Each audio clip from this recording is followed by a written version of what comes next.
जे लाभार्थी आहेत त्यांनी ई-केवायसी करून घेणं आहे। ई-केवायसी ऑथरायझेशन झालं की त्यांना नियमित लाभ मिळणार आहे। म्हणजे या ज्या तक्रारी आहेत की 1 महिन्याचा लाभ मिळाला, दुसऱ्या महिन्याचा मिळायला विलंब झाला, तिसऱ्या महिन्याचा त्या ठिकाणी थांबला गेला, तर या सगळ्यामध्ये सरळता आणि त्याचबरोबर सुलभता ही त्या निमित्ताने येणार आहे। केवायसी बंधनकारक असेल प्रत्येक लाभार्थ्याला 100% आणि त्याचा आम्ही सगळ्यांना कालावधी दिलेला आहे आणि माहिती दिलेली आहे की ते करत असताना ती प्रक्रिया अतिशय सोप्या पद्धतीने कशी केली जावी। त्याच्यामध्ये आमच्या स्थानिक पातळीवर जे महिला बाल विकास विभागाचे अधिकारी आहेत, अंगणवाडी सेविका, मदतनीस आहेत, इतर विभागांचे महसूल प्रशासनाचे सुद्धा आहेत, त्यांचेही आम्ही त्यामध्ये सहकार्य घेऊ। लाडकी बहीण योजना अशाच पद्धतीने सुरू राहणार। पात्र महिलांवर कुठल्याही पद्धतीचा अन्याय होणार नाही हे विभाग म्हणून आम्ही दक्षता घेत आलेलो आहोत आणि ती पुढेही घेत राहू। एक आरोप होतो की कुठेतरी जी लाभार्थी महिलांची संख्या कमी करण्याचा डाव राज्य सरकार। नाही, मला वाटतं की साधारणपणे प्रसार माध्यम असतील, विरोधक असतील, हे सातत्याने लाडकी बहीण योजनेच्या संदर्भामध्ये वेगवेगळ्या पद्धतीचा संभ्रम हा पसरवण्याचा प्रयत्न करत आलेले आहेत। ही योजना जी आहे ही महिलांमध्ये, लाडक्या बहिणींमध्ये अतिशय प्रिय, लोकप्रिय आहे। महिलांना त्याचा लाभ मिळतोय। कुठेही आम्ही याच्यामध्ये लाडकी बहिणीची संख्या कमी करण्याचा प्रयत्न नाही आहे। मी म्हटल्याप्रमाणे ई-केवायसीतून महिलांना रेग्युलरली नियमितपणाने लाभ देण्यामध्ये, म्हणजे ज्या लाभार्थी महिला आहेत त्यांना लाभ मिळण्यामध्ये आणखीन सुलभता येणार आहे। आणि या व्यतिरिक्त पुढे सुद्धा शासनाच्या ज्या वेगवेगळ्या योजना निघतील, एकदा त्यांचं ई-केवायसी झालेलं असेल की पुढच्या काही योजनांसाठी सुद्धा त्यांना ॲडिशनल काही प्रोसिजर्स कराव्या लागणार नाही। बोगस लाभार्थ्यांना शोधण्यासाठी गोल्डन डेटा काहीतरी आणला जाणार आहे, काय नेमकं आहे? नाही, मी तर हे पहिल्यांदाच ऐकते। खरं तर आम्हाला वेगवेगळ्या विभागांकडनं, आम्ही स्वतःच विभाग म्हणून वेगवेगळ्या विभागांना पत्र दिलेलं आहे की त्यांच्याकडे असणारा जो डेटा आहे तो त्यांनी आमच्या विभागाला द्यावा। जसं डिसेंबर अखेरीस जानेवारी महिन्यामध्ये आम्हाला कृषी विभागाकडून नमो शेतकरीचा डेटा मिळाला, तो आम्ही इंटिग्रेट केला आणि त्यानुसार लाभार्थी जे आहेत त्यांना 500 रुपये लाडकी बहीणमधून आणि 1000 नमो शेतकरीतून मिळतात। परिवहन विभागाकडून आम्हाला डेटा मिळाला, इन्कम टॅक्सचा डेटा आहे किंवा माहिती व तंत्रज्ञानचा डेटा आहे, हा आम्हीच महिला व बालविकास विभागानेच इतर विभागांकडून मागितलेला आहे। अन्न व नागरी विभागाकडनं, पुरवठा विभागाकडनं आम्हाला पिवळा आणि केशरी रेशन कार्ड धारकांचा डेटा त्या ठिकाणी मिळाला। कारण एक विभाग म्हणून दुसऱ्या विभागाचा डेटा ॲक्सेस हा कधीही नसतो, तो आपल्याला त्यांच्याकडनं विनंती करून मागवावा लागत असतो आणि त्यानुसार आपल्याला तो इंटिग्रेट करावा लागतो। त्यामुळे त्यानुसार ही संबंध प्रक्रिया ही सुरू आहे। मला आपल्या माध्यमातून आणखीन एक गोष्ट लाडक्या बहिणींच्या आणि राज्याच्या जनतेच्या समोर पण आणायची आहे। लाडकी बहीण योजना आणायच्या आधी जवळपास, म्हणजे आत्ता जे काही 2-2.5 कोटी लाभार्थी आहेत याच्यापैकी 50 लाखपेक्षा अधिक लाभार्थी असे होते ज्यांचं आधार कार्ड त्यांच्या बँक अकाउंटला सीडेड नव्हतं। ते या लाडकी बहीण योजनेच्या माध्यमातून झालं। 50 लाखपेक्षा अधिक लाभार्थ्यांचे आधार कार्ड हे त्यांच्या बँक खात्यासोबत सीडेड झाले, म्हणजे त्यांच्यासोबत लिंक झाले। याचा अर्थ असा की त्या ज्या महिला बऱ्याचशा वेळेला आधीच्या योजनांपासून वंचित राहिल्या असतील किंवा त्यांचं अकाउंटच त्या ठिकाणी बँकेचं नसेल, ते याच्यातून त्या ठिकाणी या योजनेतून तयार झालं। अशा बऱ्याचशा योजना महिला आहेत ज्यांच्या बँकच्या खात्यामध्ये फक्त 50-100 रुपये होते, पण आज दर महिन्याला त्यांच्या बँकच्या खात्यामध्ये या लाडकी बहीण योजनेतून 1500चा लाभ हा वितरित होत असतो। लाडक्या बहिणींसाठी आनंदाची बातमी आहे, लाडकी बहीण योजना कधीच बंद होणार नाही। उपमुख्यमंत्री एकनाथ शिंदे यांचं वक्तव्य लाडक्या बहिणींसाठी मोठी गुड न्यूज त्यांनी या ठिकाणी दिलेली आहे। तर बघा, एका कार्यक्रमामध्ये ते बोलत होते, कोणत्याही परिस्थितीमध्ये लाडकी बहीण योजना आम्ही बंद होऊ देणार नाही असं आश्वासन त्यांनी या ठिकाणी दिलेलं आहे। तर लाडक्या बहिणींनो, तुमची योजना बंद होणार नाही, परंतु तुमचा ऑक्टोबरचा हप्ता काही लाडक्या बहिणींचा यायचा राहिला आहे। तुमचेही ऑक्टोबरचे पैसे आले असतील तर कमेंट बॉक्समध्ये सर्वांनी हो म्हणून नक्की सांगा आणि आले म्हणून धन्यवाद म्हणून नक्की पाठवा। परंतु ज्यांचे यायचे राहिले त्यांनीही नाही म्हणून पाठवा। त्यांनी नेमकं पुढं काय करायचं आहे, कोणाकोणाचे पैसे आले नाही त्यांच्यासाठी माहिती देखील आपण बघणार आहोत। आणि ज्यांच्या आता 16वा हप्ता आलेला आहे, म्हणजेच ऑक्टोबर महिन्याचा हप्ता आलेला आहे, परंतु ते आता 17व्या हप्त्याबद्दल वाट पाहत आहेत। कारण की बघा, नोव्हेंबर महिना सुरू झालेला आहे, अजून पण या ठिकाणी नोव्हेंबर महिन्याच्या हप्त्याबद्दल कुठलीही अपडेट सरकारकडून देण्यात आलेली नाही।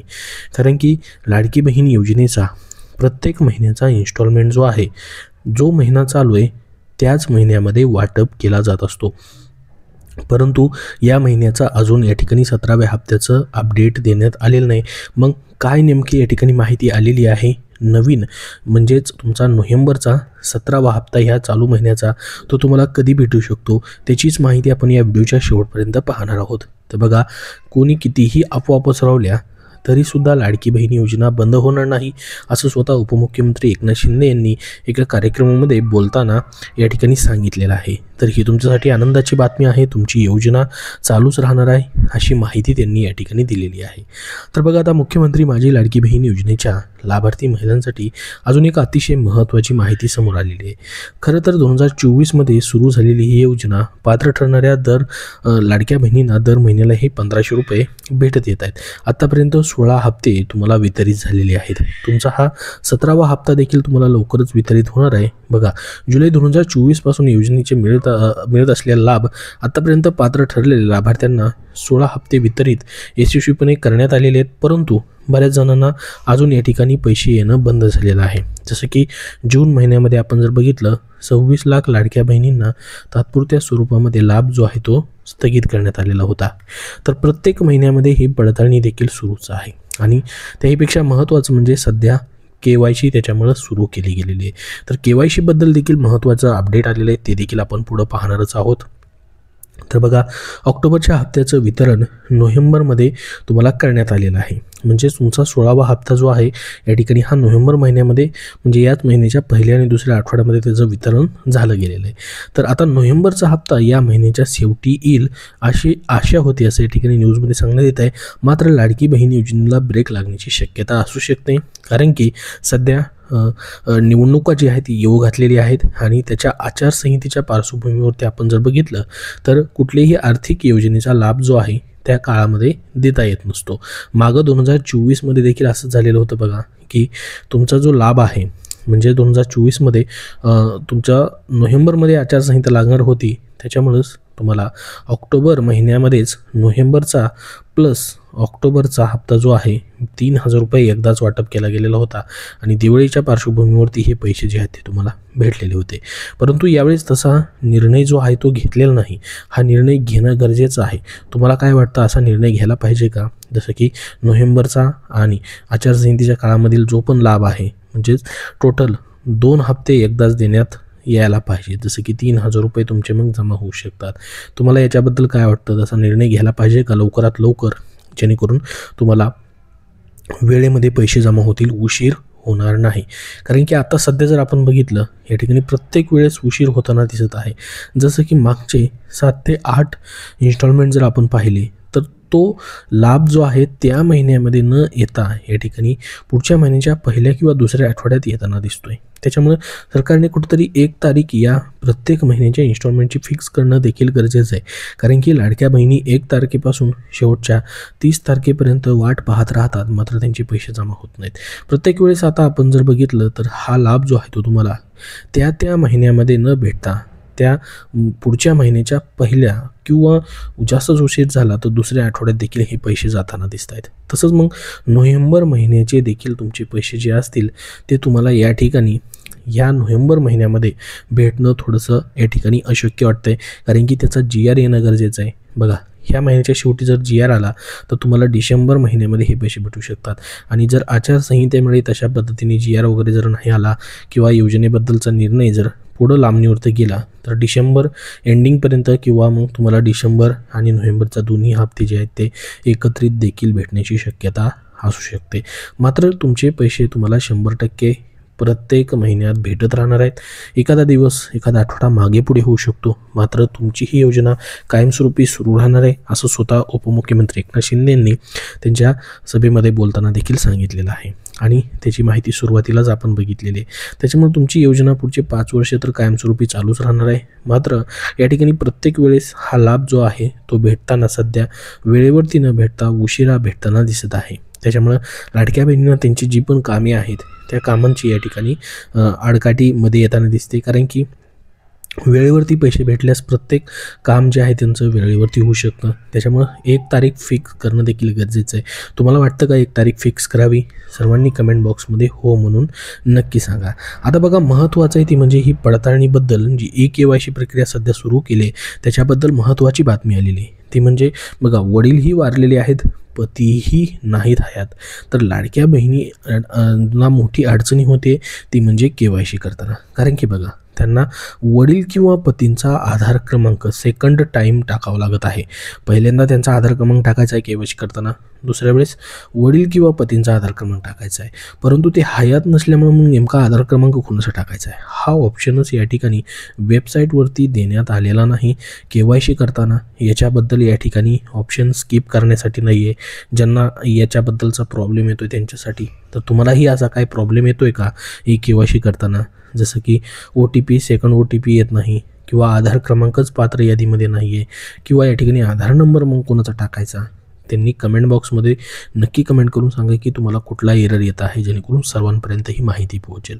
कारण की बघा, 18 नोव्हेंबरपर्यंत तुम्हाला KYC करायची आहे. प्रत्येक जिल्ह्यामधून या ठिकाणी KYC सुरू आहे. तुमची ही KYC प्रक्रिया रखडलेली असेल, काय तुम्हाला एरर येतोय तो कमेंट बॉक्समध्ये नक्की सांगा, किंवा तुमची KYC प्रक्रिया जी आहे सक्सेसफुल झाली की नाही तेही कमेंटमध्ये सांगा. तर बघा, आता KYCची अंतिम तारीख 18 नोव्हेंबर आहे, परंतु परिस्थिती पाहून पुढचा निर्णय घेतला जाऊ शकतो असं स्वतः महिला आणि बालविकास मंत्र्यांनी सांगितलेलं आहे. राज्यातील महिलांसाठी सुरू करण्यात आलेली लाडकी बहीण योजनेच्या लाभार्थ्यांना सरकारकडून मोठा दिलासा मिळण्याची शक्यता असू शकते. या योजनेत महिलांना दर महिन्याला हे सहाय्य जे आहे ते दिलं जातं. मात्र पुढचा हप्ता मिळण्यासाठी लाभार्थ्यांना आता KYC करणं गरजेचं आहे. 18 नोव्हेंबर ही तारीख निश्चित केलेली आहे, परंतु आतापर्यंत केवळ काही लाडक्या बहिणींचीच KYC पूर्ण झालेली आहे. तर याच्यामध्ये आता या ठिकाणी जे पण एरर येत आहेत, किंवा या ठिकाणी बऱ्याचशा लाडक्या बहिणींची KYC अजून जर राहिली, तर परिस्थिती पाहून पुढचा निर्णय जो आहे म्हणजे KYCची तारीख वाढवायची की नाही त्याच्याबद्दल या ठिकाणी निर्णय घेतला जाईल असं स्वतः महिला आणि बालविकास मंत्र्यांनी म्हटलेलं आहे. परंतु सर्व लाडक्या बहिणींनी सध्या 18 नोव्हेंबरपर्यंत KYC जी आहे ladkibhin.maharashtra.gov.in या अधिकृत सरकारच्या संकेतस्थळावरती जाऊन करायची आहे. याची लिंक तुम्हाला डिस्क्रिप्शन बॉक्समध्ये दिलेली आहे. तुम्हाला जर काय एरर येत असेल, तर तुमची KYC राहिली, जर तुम्ही पात्र असूनही मग, तर त्याच्याबद्दलचा काहीतरी निर्णय नक्की होऊ शकतो. त्याबद्दल स्वतः महिला आणि बालविकास मंत्र्यांनी सांगितलेलं आहे. बऱ्याचशा लाडक्या बहिणींना तांत्रिक प्रॉब्लेममुळं जर KYC राहिली गेली तर मुदत वाढवण्याचा निर्णय देखील होऊ शकतो. परिस्थिती पाहून मुदत वाढवू देण्याचा निर्णय या ठिकाणी घेतला जाऊ शकतो.